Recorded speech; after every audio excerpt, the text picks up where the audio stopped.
going to do a short introduction, and then we'll just hand it over to Riley. So I'm Riley's PhD thesis advisor. He has been here at the university for 5 years, and in my group for just over 4 years. In that time, he has written 2 fully published peer-reviewed papers. A third one is nearly complete with just some edits with co-authors back and forth, and is about to be submitted within probably a few days to a week of this defense. He also during that time has done quite a bit with science policy, a thing that he's very passionate about and has been doing alongside of his science PhD work. He has been interviewed numerous times on the media and for different publications, magazines. We were on Iowa Public Radio together, and he received a top downloaded paper award from Wiley Journals for his diffuse auroral eraser paper. So I think that kind of sums up Riley's career pretty well, but I'll let you take it away from here, and thanks everyone for coming. Last piece, in terms of your career, where you have a job offer, is that, can we hear about that?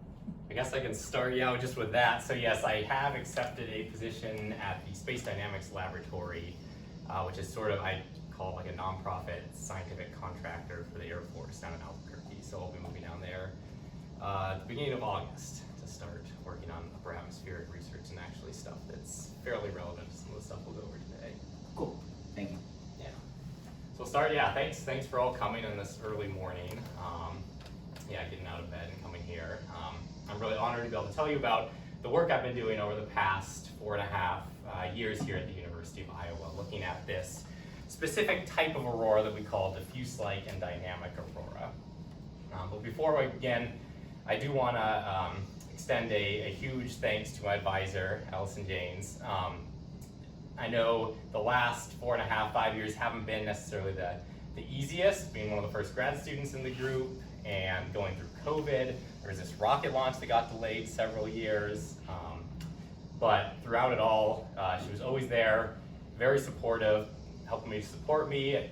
Any questions I had, she was there to answer them, to give advice, and I think she's really, in part, one of the reasons I've been able to make it through to this point here. So I'm really grateful for that, and thank you. So I just want to give a quick overview of what we're going to talk about today. So expect this presentation to take about 45 minutes, and it'll kind of be split into 4 different sections. First, which will take about half of the presentation, we're going to go over just some general background information about the aurora, what causes them, where they come from, so the impacts they have on the atmosphere, just to get us all to the same page when we start talking about the actual research I've done. So after talking the kind of introduction, we'll go into the specifics of some of the research I've done concerning pulsating aurora, which is a specific type of this diffuse-like and dynamic aurora. We'll start with looking at the energy of this aurora and the impacts it can have on the atmosphere. Then after looking at that, we're actually going to follow up on a sort of interesting lead from that research that we use to better understand where this pulsating aurora actually originates from and how it forms. And then finally, we'll finish off on this diffuse auroral eraser that Allison mentioned briefly, which is a type of this diffuse-like and dynamic aurora that's similar to pulsating aurora, but also intriguingly different. So if we start here, so if you're anything like me, when you think about the aurora, you think about these really bright green arcs and curtains of vibrant light that'll occur in the northern or southern high latitudes. Sort of like this picture here. So this is one, I think my mom is on the Zoom call, that she took a few weeks ago in one of the largest sort of auroral storm events that has happened in the last decade. In fact, this particular storm was so strong that there were actually some sightings down here in Iowa. This picture here on the left was one that was taken from just north of Cedar Rapids. Though everyone here saw, everyone I talked to when they tried to look out, here in Iowa City, it was just cloudy, so unfortunately we weren't able to see it. So in the scientific community, we call this type of aurora, this bright, vibrant stuff, we call it discrete or substorm aurora. And it's extremely photogenic. It's what a lot of the images you're going to see are of, but it's also not the only type of aurora that's out there. pulsating auroras, this video shows here, looks like these blobs and patches, a much more dim, diffuse aurora that will blink on and off in a variety of sizes, shapes, and periods. Now, this pulsating aurora is actually very common, and when it does occur, as you can kind of see in this video, it'll often expand over a very large portion of the sky, and it can even last for hours at a time. The pictures here on the left just show what this pulsating aurora would look like in black and white from an imager that's known as an all-sky imager. So it has the ability to capture the entire 180-degree field view of the night sky. And this sequence of images over approximately 20 seconds, you can see this pulsating aurora is off in the top, and then it turns on again in this middle one, and then off again in the bottom. So that's what pulsating aurora looks like in these all-sky imagers. In fact, all-sky imagers are really important for auroral research, and are one of the main ways we look at and study the aurora, because we can design them to run every night, all night, and really start to understand the dynamics of the aurora and how it changes over the course of a night, and understand what maybe a typical active auroral night would look like. And so if you were actually standing under the aurora, say in Fairbanks, Alaska, somewhere where you might see them, on a typical really active night, you might start by you'd see a band of discrete aurora stretching from east to west in the northern sky. And that band would slowly start to move further and further south across the sky, until at some point it would reach so far south that it would stop, it would brighten and expand in this dramatic display across the sky, what we call an auroral substorm right there. And that auroral substorm would be bright and brilliant for 15-20 minutes or so, and then it would slowly start to fade, and the aurora would become dimmer, diffuse, and you actually start to get then these patches that will start turning on and off in what we consider as pulsating aurora start happening there. And here actually you see a little brief flash there. This was actually the all-sky imager data from the night that we launched that rocket. Though I do want to mention that while that rocket did study pulsating aurora and we were involved with it, that data is still being analyzed, so it's not part of this thesis itself. So looking at images like this, we can really start to understand that the aurora is this very dynamic, changing thing across the night. So one thing we might question then is there something else we could measure that would vary correspondingly to the aurora? It turns out, yes, there is. That thing is Earth's magnetic field. So if you put a magnetometer down on the ground where you're seeing the aurora, that's capable of measuring Earth's magnetic field, you might get a signature that looks a little something like this. So on the x-axis, you have time over the course of several hours here, and the y-axis is just a measure of the strength of Earth's magnetic field, and the different lines correspond to different directions in that field. Now this data here is actually taken from that previous video I just showed you. And you'll notice right here at just after, or just around 10:30, you see this rapid and sudden, the field, the lines here go kind of crazy on the graph, and they start going all over the place, a much more active time. That actually corresponds directly to that rapid brightening and expansion of the aurora we saw in the previous video. And so we call this a magnetic substorm, corresponding to that auroral substorm.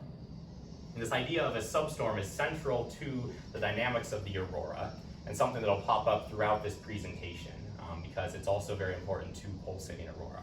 As we saw in the video, you often have this pulsating aurora that will develop after one of these substorms. Now the reason that the magnetic field, or the reason to understand why the magnetic field is actually important for how the aurora evolves, we have to understand what actually causes the aurora. So when we see the aurora, we're seeing photons that are produced in collisions in the upper atmosphere between these atmospheric molecules and electrons that are streaming in, precipitating in from outside of Earth's atmosphere through the top of the atmosphere down into it. And they collide with the molecules, and in that collision produce the light we see. Now it actually turns out that the color of the light that we see corresponds to different heights in the atmosphere. So the most common color, being green, typically occurs between 100 to 120 kilometers. Sometimes you'll get these very deep reds that will occur at higher altitudes, upwards of 200 kilometers or higher, and then you can sometimes even get blues or even violets that occur at lower altitudes. Now because these electrons are coming in from outside of the atmosphere, coming down through it, a more energetic electron is moving faster and therefore can penetrate further into the atmosphere. And so you can actually sort of think of these colors almost as a proxy for energy. So the more energetic, the faster moving electrons will reach further into the atmosphere, and so may produce a slightly different color of the aurora. And the reason this has to do with the magnetic field is that, see, the aurora are caused by electrons. And electrons are charged particles, and charged particles can be controlled by magnetic fields. Now, if we look at the magnetic field of the Earth, close to the Earth, it looks something like the magnetic field of a bar magnet here, where the black lines here are the lines of magnetic field force, and we will call this orientation a dipole magnetic field. So close to the Earth, it looks like a dipole. Now, if you notice, the bar magnet here is twisted a little bit. So it's not because I was being lazy when I was editing this, but it's actually because the internal sort of approximate bar magnet inside of Earth is actually slightly skewed away from Earth's rotational axis. And what this does is actually cause the magnetic north and south poles to be slightly different from the geographic north and south poles. I wanted to mention this just because if you hear me throughout this talk mention something like magnetic local time or magnetic latitude, just know that's basically the same as just a local time or latitude, except now we're measuring that based off of Earth's magnetic north pole or magnetic south pole instead of the geographic poles. Now, this still isn't the whole picture in regards to Earth's magnetic field. If we zoom out even further, we realize that Earth's magnetic field lives in this wider solar system. And in the solar system, obviously we have our sun. The sun is constantly spewing out this spray of charged particles that we call the solar wind. Within that solar wind, we have this embedded additional magnetic field. That solar wind spreads across the solar system until it eventually encounters Earth's magnetic field. And when it hits Earth's magnetic field, what happens is you get this compression and squashing of Earth's magnetic field on the side closest to the sun, and it ends up getting pulled and stretched away further from the sun. So in this picture here, the red lines correspond to those magnetic field lines. As from this configuration of Earth's magnetic field, we can start to point out where the electrons that cause the aurora come from. Now, we're not going to talk about it anymore in this talk, but I do want to mention that the discrete substorm aurora electrons, those tend to occur farther out here in this, we call the tail region behind the Earth. We're not going to talk about that more in this talk, but I just wanted to mention it. What we're really interested in is this region I've highlighted here, the green, the radiation belt region, because that's actually this region of very highly energetic electrons within Earth's magnetic field, and that is where pulsating aurora electrons come from. Now, if you squint closely at this, you can kind of see that that's the region of Earth's magnetic field that looks closest like a dipole. It's actually this dipole dynamic that causes these radiation belts that I mentioned. And to understand how those cause or form, we need to look a little bit at some dynamics and how electrons behave in a dipole field like this. So there are three sort of key motions that we need to look at. The first is right here on the left and the right figure. This is the gyro motion. So an electron in a magnetic field will have a tendency to spiral or circle around that magnetic field line. If you then give it a little push in one direction, it will start spiraling around the field line like you see in this figure here. It spirals around this B magnetic field on the right. Now that's a very quick motion, and one rotation occurs on the order of 1/10,000th of a second for the rotation. Now what you'll notice if you kind of look at the dipole here, if you imagine this electron spiraling around these magnetic field lines, spiraling around the magnetic field and moving along the field line, so as it moves along, it'll get closer and closer to one of these poles. Now what you notice as you get closer and closer to the poles, these field lines are closer and closer together, which means that the magnetic field strength there is actually stronger. The effect this has on the particle is that its motion along the field line, and thus closer to the pole, starts to slow as the field gets stronger. At some point, it reaches a point where that speed actually goes to zero and it stops, and we call this the mirror point.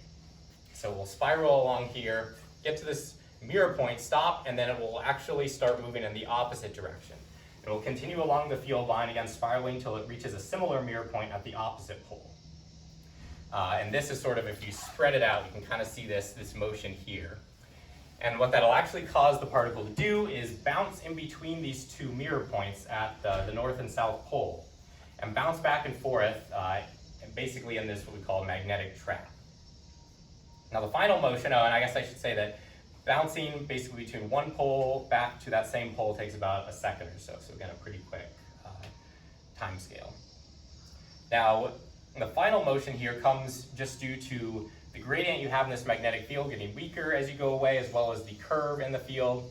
Specifics on that don't matter too much for this, but the effect is that as these particles are bouncing back and forth between poles, they actually have, the effect is that those particles then slowly will drift eastward around the planet, sort of tracing out this shape that you have here on the far right. And for a typical pulsating aurora electron, that drift around the planet will take on the order of 3 hours or so. Now you combine all three of these motions together, you get what we call the Van Allen radiation belt. So in Earth's magnetic field, as these electrons are spiraling around the field line, bouncing back and forth between poles and drifting around, they trace out these sort of shell ring-like shapes around the planet that we see here in blue and red on the right. Now there are actually two radiation belts. There's an inner in red and an outer here in blue. We're not going to look at the inner anymore. It's really the outer that those pulsating aurora electrons are coming from. Now you might wonder, because I mentioned that these electrons are trapped in this magnetic field. So if they're trapped, how do they actually cause the aurora? How do they get into the atmosphere? So if you come back to this concept of this mirror point, where the particle at some point stops, turns around, and moves in the opposite direction, you can imagine if there is some sort of process that would cause the mirror point of that electron to occur close enough to the Earth that it would enter the atmosphere, then before that particle could reach that mirror point, it might collide with an atmospheric molecule and produce the aurora, which is actually the process that does cause pulsating aurora. And we'll talk about things that can actually cause that mirror point to change in a little bit. So because the electrons are coming from this region of the radiation belts, which is very energetic, it's got these very fast-moving electrons, when they actually enter the atmosphere, they can have very large impacts on the atmosphere itself. There are a variety of these, but one that's gotten a lot of research recently is that pulsating aurora can actually reduce ozone in the atmosphere. So this figure comes from a study, Veronin et al. 2021.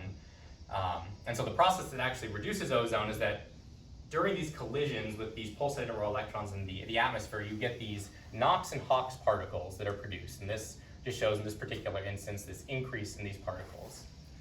Now these molecules actually have the ability to react with ozone and deplete it from the atmosphere. So the figure on the right shows the resultant decrease in ozone from this increase in these Knox and Hawks particles during a period of pulsating aurora. In this particular study found that in certain cases of pulsating aurora, you can actually reduce the ozone by nearly 10% in certain regions. Now, I'm not necessarily an atmospheric chemist, but I do know ozone is very important to a lot of dynamics and climate and the Earth system. So it kind of leads you to believe that studying pulsating aurora and the energies would be really important. And with that, you can kind of combine this all together. So combining the fact that we know pulsating aurora are extremely common, and when they do occur, they are very widespread over large regions of the aurora oval and can last for hours at a time.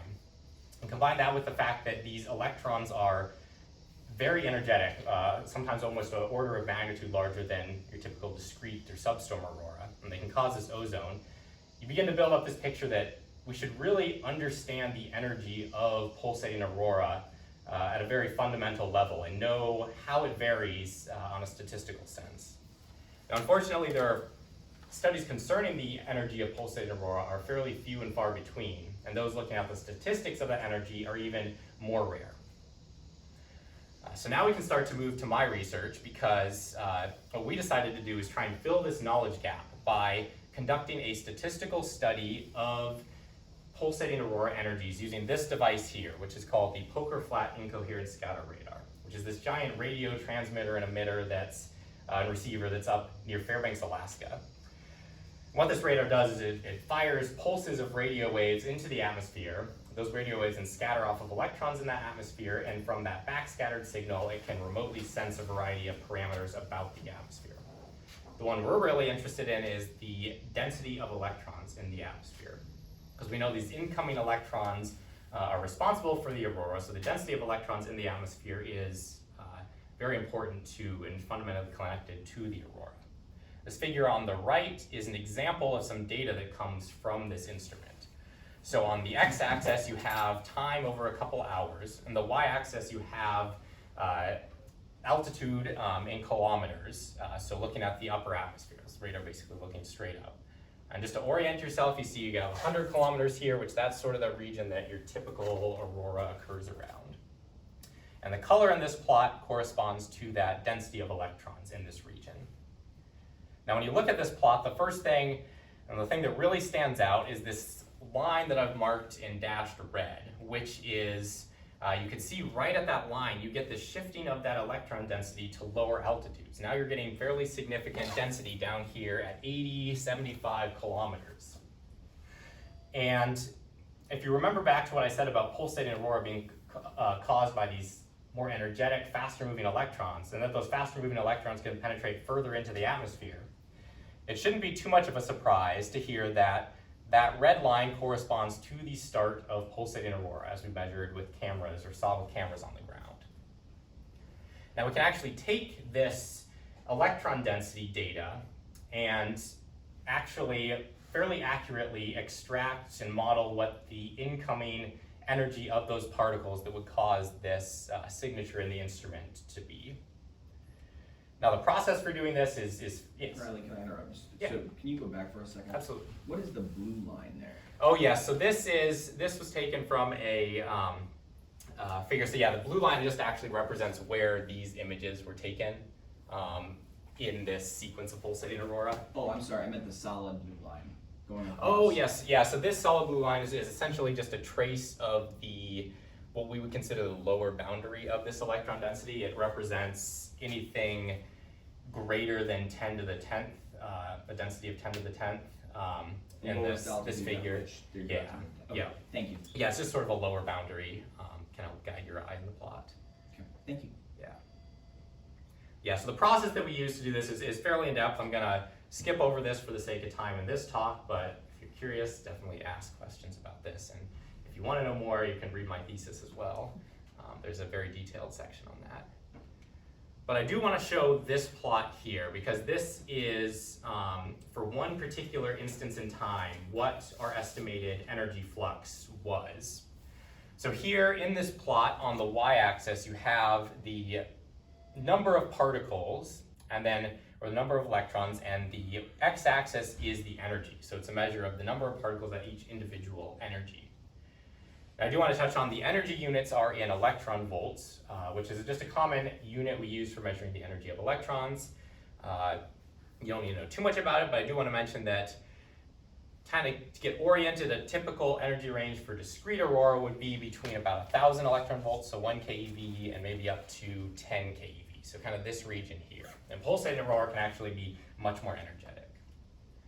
So this plot here shows the sort of distribution of energies that we have that would cause one particular data measurement from our radar. Now, our technique for getting this is fairly accurate if you look at kind of the broad sense of this spectrum here. But when you start getting into these smaller details, like these little bumps and spikes on this line, those are not as well defined for this process. And to mitigate the error in that for our analysis, instead of trying to compare all these individual little bumps and spikes, we instead chose a threshold value, in this case 30 keV, and added up all the particles that had less energy than 30 keV and all the particles that had more energy than 30 keV to get then a low energy and a high energy contribution to the total energy flux that's coming in here. We can then do this for every basically step in time for a whole bunch of different pulsating aurora events. And from that, get this large statistical data set that we can then start looking at to see how the energy of pulsating aurora varies compared to different metrics. And this figure here is sort of the key takeaway from that analysis in our study. So we'll go over it a little bit. So in this figure, what you're seeing is a series of these stacked bars. The height of the total stacked bar corresponds to the total energy. So here the y-axis is an energy flux. The height of the blue bar represents the contribution from energies that are greater than 30 keV, so that higher energy contribution. Well, the green is the lower energy contribution. Now this plot is split into two sort of subplots here. The one on the left is the first metric we looked at, which is how does the energy change depending on how long after one of these substorms, these bright auroral displays and kind of the crazy magnetic signatures, how long after one of those did we take our data? And what we see here is that close to the start of one of these substorms, between here 0 and 20 minutes after, we have the highest amount of energy that we're measuring. So pulsating aurora seems to be the most energetic close to the start of one of these substorms. And then as we get further in time away from the substorm, that energy gets less and less and the energy decreases. The figure on the right is another metric. This is AE index. And the way you construct AE index is you basically take a bunch of these magnetometers that measure Earth's magnetic field that are spread across the globe. You can then combine those measurements to produce this global index that gives you a sense of how strong one of these substorms is. So a higher value of AE index corresponds roughly to a stronger substorm.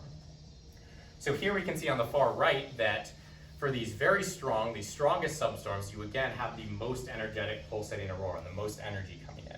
And the weaker that substorm gets, the less energy we have. So this figure here is really significant for the field of pulsating aurora and understanding the energy of pulsating aurora, because it really represents the first statistical evidence for how pulsating aurora energies vary in relation to these substorms, and shows a strong correlation with this energetic pulsating aurora and these substorms. And so we ended up publishing these results, and a big thanks to all my co-authors there in the Frontiers paper.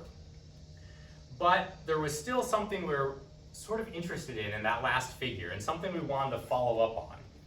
And that's this figure here, the time after one of these substorm onsets. If you look close at this figure, you'll see that, yes, the total energy does decrease the further away from the substorms in time you get. But you'll also notice that most of that change seems to be from this blue bar, the higher energy contributions, where the green bar is changing less so. So it seems to be that most of this loss in energy is coming from those higher energy electrons. In fact, if we extend this out past 60 minutes and take the height of each of these blue bars, we can then plot those as scatter points on this plot on the right. So now you have energy flux on the y-axis and time after the substorm on the x-axis.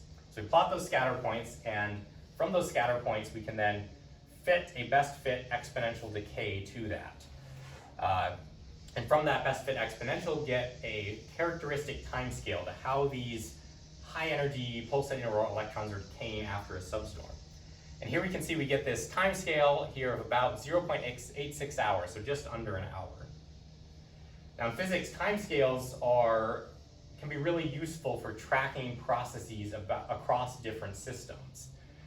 So we were curious, could we use this timescale we're measuring here to track it across the pulsating aurora system? Could we use it to better understand where pulsating aurora themselves are coming from, which would be out here in the Van Allen radiation belt, the outer Van Allen radiation belt. So what we wanted to do is look for a similar time scale in a process that could change that mirror point, again, that point that the particle sort of reflects back on itself, and see if there was a process that would change that and cause it to be within Earth's atmosphere that would decay with a similar time rate. Now there are a few different possibilities for this, but the one that really stands out is something called chorus waves, which are electromagnetic waves that occur in the Van Allen radiation belt region, and specifically lower band chorus are what we're interested in. So chorus actually have two regions. There's an upper band chorus and a lower band chorus.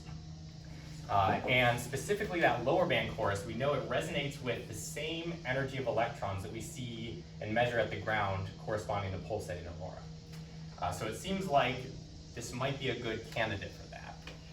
And in fact, there have been some specific case studies and studies that have actually found and been able to measure a near one-to-one correlation between these modulations in this chorus waves out in the radiation belt and actual individual patches of the aurora. So the figure here on the right, so the figure on the top right shows basically the color just corresponds to the strength of these lower band chorus waves that a satellite measured out in the radiation belt. And you can see how these chorus waves are modulating and kind of pulsing on and off. And then the bottom plot there is a measure of the intensity from the camera on the ground of the pulsating aurora. And you can see how these modulations correspond very closely to those pulsating aurora modulations. So you have a near one-to-one correlation with these lower band chorus waves and pulsating aurora. And then my advisor, she had a study from back in 2013 where she actually measured a near one-to-one correlation with, again, these pulsating aurora modulations on the ground with actual particles and electrons out in the radiation belt. And you combine this together, you can pretty much say for fairly certain that in certain cases this lower band chorus waves can cause pulsating aurora. But the problem is that these correlation studies are extremely difficult to do, and because of that there have only been a handful of these that have looked at only a handful of events. So in a statistical sense, we can't really say how important are these lower band chorus waves to pulsating aurora. So we were wondering, could we use this timescale we had measured for this energetic pulsating aurora to have a better understanding of more statistically how important lower band chorus waves are for the formation of pulsating aurora. So we took this timescale we had there and did a big literature search to try and find if anyone else had seen a similar 1 hour timescale somewhere in the radiation belt. And we were able to find really just one paper, this Meredith et al. From back in 2000. And they actually found that these chorus waves, again, after a substorm, decayed here with a timescale just over an hour. So it seems very likely then that these two are somehow connected. We're having a very similar timescale with something we know can cause pulsating aurora and the pulsating aurora themselves. However, what you'll notice here in the figure on the right is that just due to sort of limitations in the data they had, there was only a handful of points they could use to get this decay rate in this time scale, maybe 20 to 30 of these data points, which, as far as statistics is concerned, isn't a huge statistical data set, so it's really hard to say for sure if that time scale holds up. We decided then to follow up on this Meredith et al. 2000 study and expanded to the newer and much more expansive Van Allen probes data set. The Van Allen probes were the series of probes that flew for, I think, 7 or so years through the radiation belts and got lots of data. So we were able to expand that data set from 20 to 30 data points to here, kind of our distribution here of 224,000 data points. So a much larger, more expansive data set. And I have this figure here on the bottom, just as sort of an example of what these satellites are actually measuring. So what each of these sort of data points corresponds to. So this is the data, this wave data that these satellites will be measuring. The x-axis is time here, again over several hours, and the y-axis is the frequency of the waves. And then the color corresponds to the strength of that wave at the specific frequency. Now you see there are 3 different gray lines here. And those just basically mark the boundaries of the upper and lower band chorus. So lower band chorus occurs between this middle gray line and the bottom, while upper is between the top gray line and the middle one. And with this data, what we can then do is for each time step, integrate over these 2 frequency ranges. So integrate over the lower band chorus range and the upper band chorus range to get a wave power for the lower band and upper band chorus separately for each of these time periods. We can then take that wave power and use that to see how this chorus waves are behaving after one of these substorms. So in this example here, this red line corresponds to the end of one of these substorms.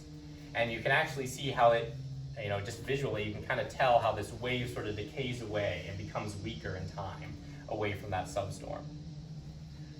So what we did is, using this large statistical data sets and these individual wave power data from all of those points, we could then compare that and get a decay rate in these chorus waves after a substorm, which is what this figure here shows. But actually in this case, we had enough data that we could actually, in a large enough data set, that we could start subdividing even more.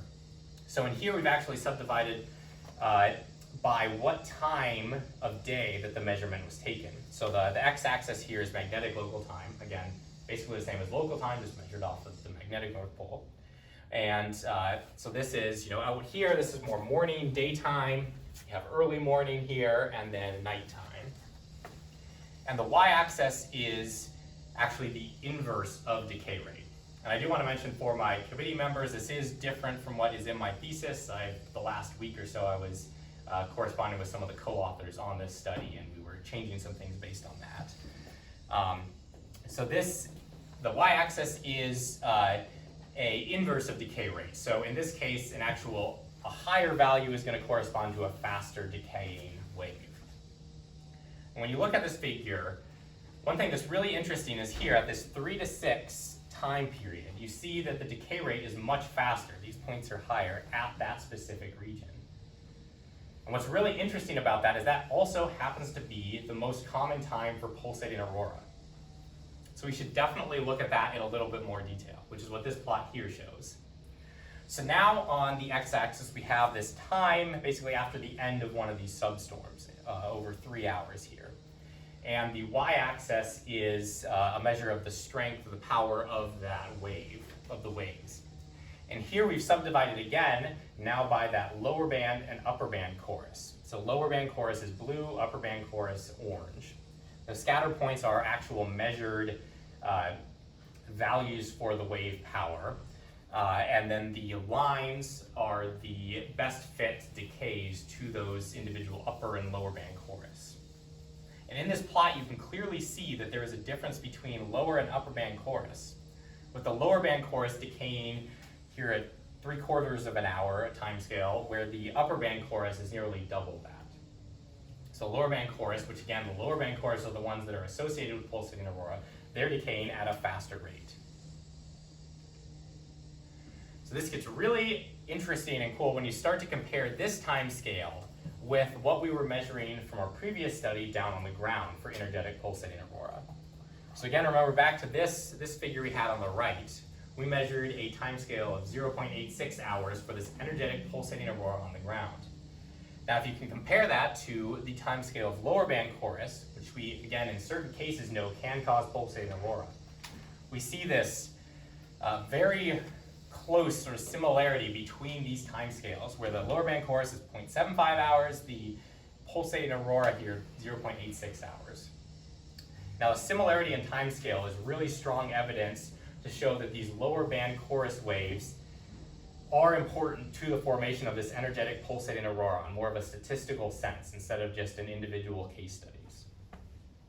To add further sort of evidence to this, we actually simulated the system in a model. We worked with a team at UCLA to do this. And in this model, we basically input into the model all the decay rates we had measured for chorus waves at different times around, daytime, nighttime, morning. And then the output of that model was essentially the flux of electrons that would be precipitating into the atmosphere. And this plot here shows that. So the x-axis is time, it's simulation time, but you can sort of think of that as time after one of these substorms. And then the y-axis is a normalized flux of these electrons. And so in this plot, I've actually split it between more energetic electrons. The blue line here is greater than 30 keV electrons, and the green line is less than 30 keV electrons. So doing that to actually be able to compare back to this plot from that original study, where now actually the blue do correspond to each other and the green correspondingly as well. And so what we see in this plot on the right in our simulation is that the more energetic, this greater than 30 keV electrons, are decaying at a faster rate. We can see that line goes down faster than the green. So the higher energy decay in this model at a faster rate than the lower energy. And so that then is why we believe we were seeing this decay and this data we took from the ground, where most of this energy change is actually due to these higher energy electrons, just because they're actually decaying at a faster rate from up in the radiation belt, as this model shows. Now you can combine all of these together, so these two big studies, you start to build a picture of what a process that could cause this energetic pulsating aurora, which I've outlined here. So you start with one of these big substorm events, and in that substorm event you get this injection of these energetic particles into the radiation belt region of Earth's magnetic field. That injection of particles can then drive and cause these chorus waves. And those chorus waves can then scatter and precipitate these energetic electrons in the radiation belt into Earth's atmosphere, where they then cause pulsating aurora. Yes? So I want to make sure I didn't miss something on the last slide, but am I wrong that your taus don't match? Oh yes, yeah, I should mention that. I did want to mention that. So the timescales don't match here, but with this simulation, just some of the limitations of the simulation, we can't really cross-compare the actual timescales. I can go into that in more detail after this if you want to know. It's essentially the simulation is doing this averaging over all periods of time. But if we go back to this plot, we can see that we have this much larger spike at this 3 to 6 times. So if you sort of average over all the time, it's going to be a different time scale, just because it varies fairly significantly based on that local time. So making sure I understand that answer, we should understand the time scale shown in the simulation as sort of a weighted integral across this plot. Yes, sort of there. Yeah, it's like a little bit more complicated than that. And again, I'm not fully understanding the specifics of how they do the simulation, but it's called a drift average simulation is the way they describe it. So yeah, the timescales themselves aren't really cross-comparable between the two, but it's really the relative between the high and low energies that we're interested in. That the high energy does decay faster than that low energy. So, can I'll Oh, hold yeah. my question. Okay. We're good. Hold it. Yeah, so the last few studies we looked at were related to pulsating aurora. We kind of build up this picture of what can cause pulsating aurora. But I think as the field goes forward, we start to learn more about pulsating aurora, which is one of the most common and impactful types of this diffuse-like and dynamic aurora. It's going to be really important to start looking at some of the edge cases, some of the more unique observations that we've been seeing to really get an even deeper sense of how this type of aurora forms, which is what we did in our last study here. And so for this, we were actually looking at a particular interesting observation that this team here, Dave Knudsen, Tron Tronson, and Sarah Jones, made from back in 2002. And they had this really interesting observation, and it's not going to show up too well, but this is actually a picture of the notebook from that night that they made the observations. And the part I blocked out here, they actually note that they were observed some pulsations that black out the diffuse glow, which then fills in again over several seconds. Now, if you studied the aurora a lot, an observation like that is really intriguing, and you kind of wonder, what could be causing that, or we should look at it in a little more detail. Again, my advisor, Allison, she looked at this a bit in her thesis, but going into mine, we decided to expand on it more and try and publish some of these results, just to get this type of observation out into the field, so people could potentially do future studies on it. And so we coined the term the diffuse auroral eraser to describe this, what this observation was. And what one of these diffuse auroral erasers looks like is you start with this more diffuse kind of background glow of aurora. And then on top of that, you get this superimposed, brighter, more diffuse arc region of the aurora, which you can kind of see here. And that lasts for a few seconds, and then it will suddenly disappear. And in its spot, that background aurora, where the brighter spot had been, is now darker than it was before, almost as if someone has taken an eraser to it and scrubbed it away. And then that background will slowly recover and refill to its original brightness over 10 to 20 seconds. So we went through the 2 hours of data that this team had made, and actually found 32 of these such events in that 2 hours. So this is here what's known as a kilogram. So on the x-axis you actually have time. So I guess the way you make a kilogram is you have a video, and in each frame of that video you take a slice of pixels, in this case down the middle of that frame, and then you stitch all of those slices together to produce an image like this. So the x-axis is time here, and then the y-axis corresponds to basically the pixel along that image frame, or the video frame. And in a kilogram like this, these diffuse auroral erasers actually really stand out. They look like these brighter lines followed by this darker patch. So in this, we were able to find 32 of these, and then from these observations, basically use all 32 of those to construct what we consider to be kind of a typical or an average diffuse auroral eraser event, which this plot here shows.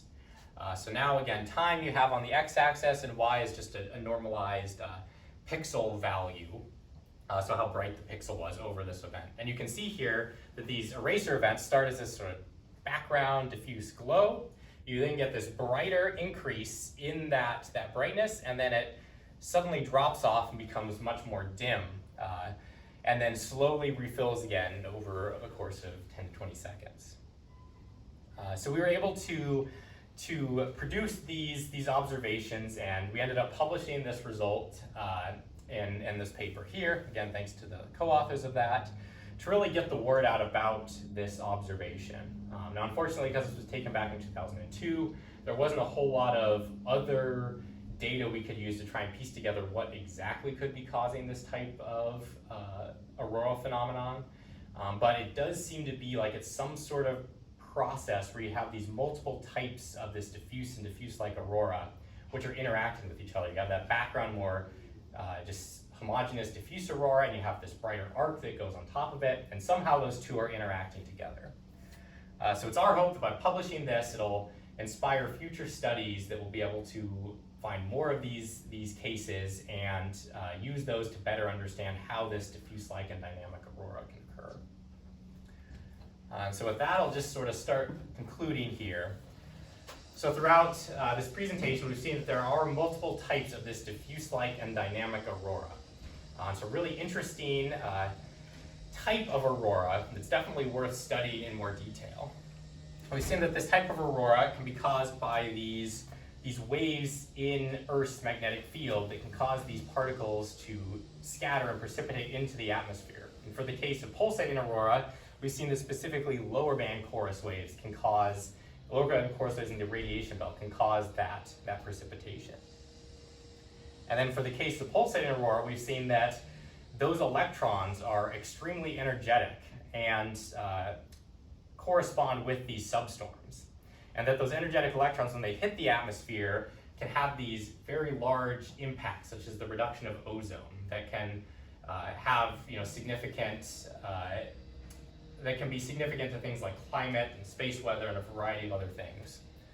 And so I'll kind of just leave you with this last thought, and that's that the field of diffuse-like and dynamic aurora is incredibly impactful to the atmosphere, to the Earth and the near-Earth system. But it's also a field that is quite understudied. So I'm really excited to see in the coming years what future studies will be able to uncover about this very interesting type of aurora, the diffuse-like and dynamic aurora. With that, thank you.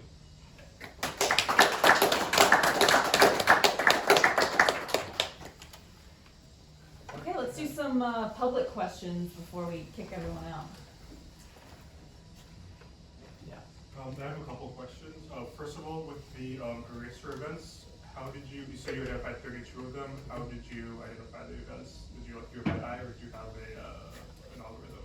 Yeah, so those were done by eye, and so I actually skipped over a little bit there. We did find 32 of them. It ended up being, I think, 23 or so that met what my criterion was.